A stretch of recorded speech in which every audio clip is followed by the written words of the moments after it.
And finally, before we get to your questions, we have some news to announce. Commissioner Cathy Engelbert, Commissioner of the WNBA, just announced that starting in 2025, the WNBA Finals format will change. Thanks to the Caitlyn Clark effect, the WNBA just revealed a major surprise during the playoffs. They're drastically altering the regulations for 2025. The real question is, though, will anything actually change, or is it too little, too late? The league SCP now attempting to pick up the pieces after Clark's playoff exit left arenas half empty and ratings in the gutter. But will these new regulations actually heal what's broken? Let's talk about Clark's influence. She didn't simply play the game, she rewrote it. 62 broken records, TV ratings skyrocketed, arenas were full, and fans couldn't get enough of Clark and the Fever, which was turning into a nightly highlight reel. Well, I knew the atmosphere was going to be electric when they announced Caitlyn's name in the dark and the fans went crazy. However, this is the truth. When Clark left, everything fell apart, and some games' ratings plummeted by 80%. Can the WNBA survive without its golden goose? These new rules better be good, because right now it's looking pretty bleak. Before we break it down, please remember to subscribe to the channel. Are you ready? Let's go! Arenas are suddenly looking like ghost towns. Crowd sections are tarped off, so it doesn't look bad on live TV. Tell me honestly, are you even surprised that Clark was carrying this league on her back and now she's gone golfing? Staying with the WNBA playoffs, let's stay here. Let's just say the ratings aren't the same with Caitlyn Clark and the Indiana Fever now eliminated. By the way, not only was viewership down, but attendance was as well. The WNBA is going all out in a panic, but the real shocker is that these new rules aren't just tweaks. They're a complete overhaul that could make or break the league. The question is, will it be enough to close the Caitlyn-sized gap in their ratings, or will the league continue to lose relevance? Let's examine these frantic actions. To start, they are increasing the number of games in the regular season from 40 to 44 in 2025 in order to accommodate the Golden State Valkyries, a new team. For more opportunities to support your preferred team. Getting to go to multiple arenas so that people that are watching at home can see this environment in a multitude of cities. It's amazing. I love it. The growth continues. However, the finals are also getting a makeover. They will now be best of 7 series instead of best of 5. Starting in 2025, the WNBA Finals format will change to a best of 7 series. Yes. And the format will be 2-2-1-1-1. Since the league obviously believes that more games equal more viewers and more money, they are appending the first round of the playoffs by switching to a 111 format, which guarantees the lower seed one home game. I was say for the fans, it's a benefit for your team. It's played well enough to get into the playoffs. So now that your fans will be able to see your team play at home during those playoffs. Yeah. It's a constant balancing of the schedule, yes, but it's more like a constant scramble to keep the lights on without your star player. During the Fever Sun series, the Indiana Fever were never able to return and play for their crowd in Gainbridge because of all the controversy in Games 1 and 2. I suppose they finally realized that lower seeds needed to play in front of their home crowd too. Now, Commissioner Cathy Engelbert is trying to sell us on these changes, as though they're going to save the league.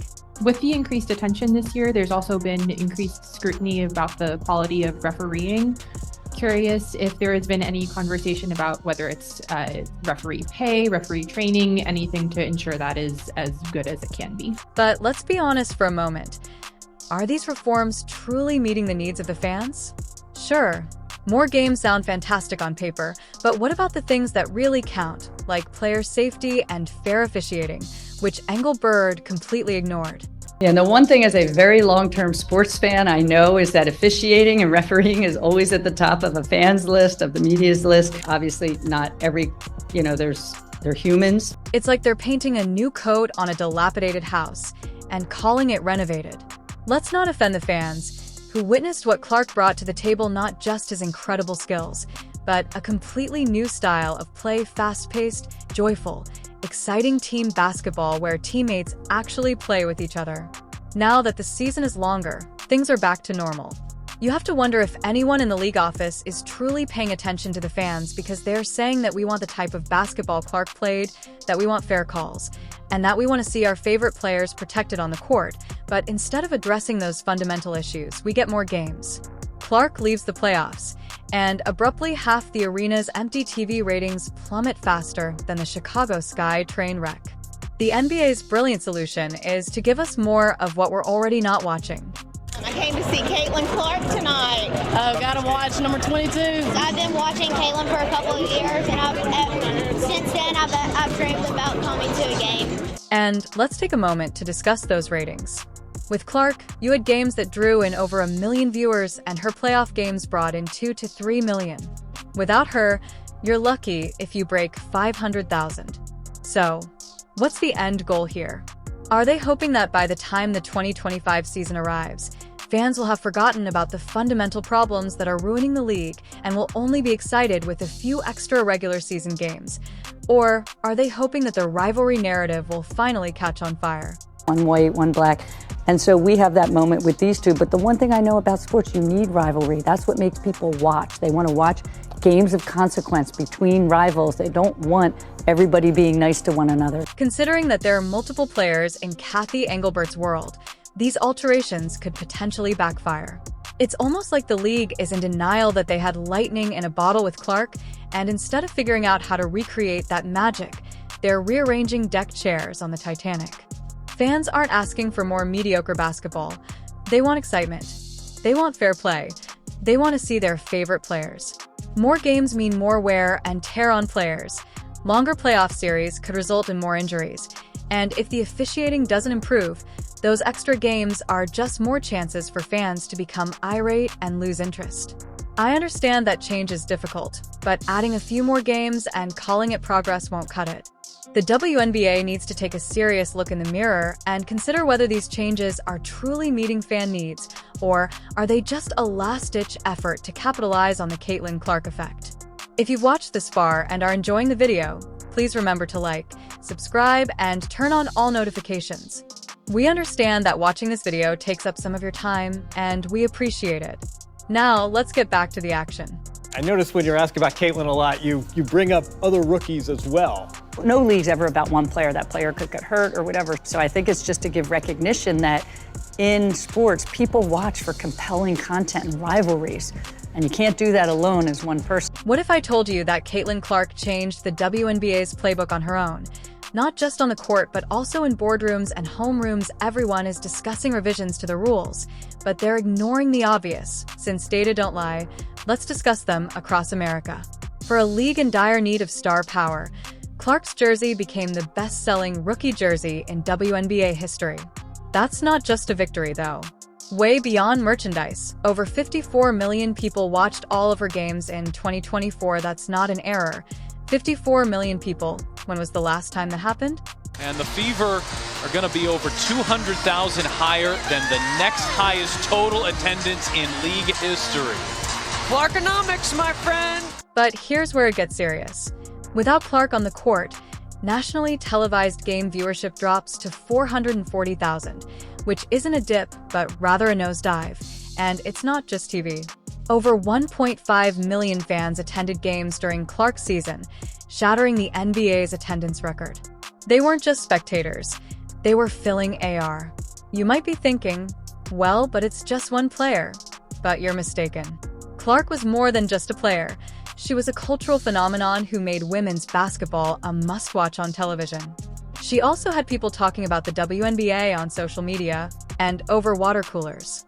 When was the last time you've seen that level of excitement surrounding the league? She's growing to be the face of the WNBA, reason why her presence on court grabs just as much interest as some of the biggest names over in the men's event.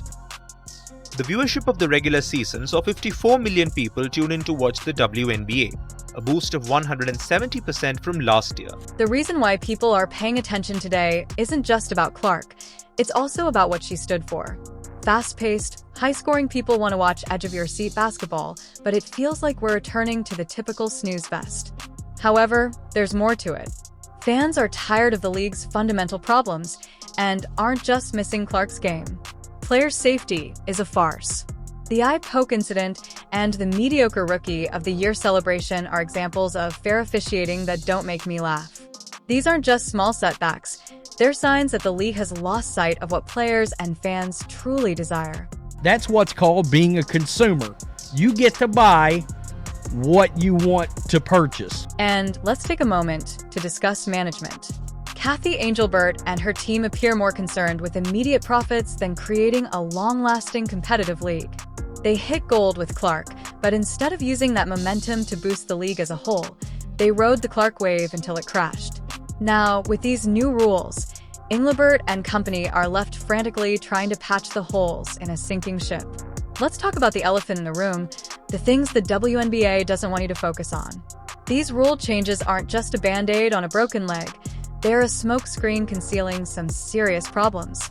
Let's start with player safety. Keep in mind that during that playoff game, Clark was poked in the eye, and no matter how awful it appeared, no foul was called. That's not just poor refereeing, it was downright hazardous.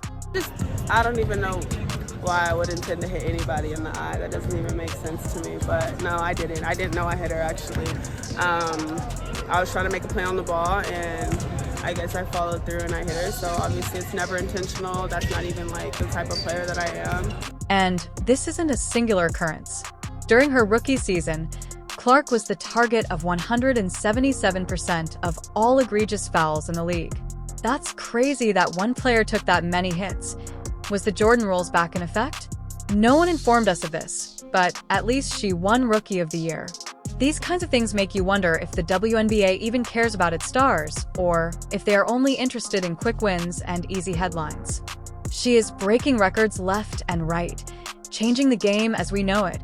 And how does the WNBA celebrate with a phone call in a practice gym without any fanfare or ceremony worthy of her historic accomplishments? It seems like they didn't even want to acknowledge how much she had done for the league. They decided that they were going to let her know she was Rookie of the Year with a phone call in Connecticut during a practice before a playoff game. You can't make this up. And the ironic fans aren't buying it. They're tired of the league's fundamental problems, not just missing Clark's game. Player security, where are the press briefings on these matters? And is fair officiating recognition for star players? These aren't just small hiccups.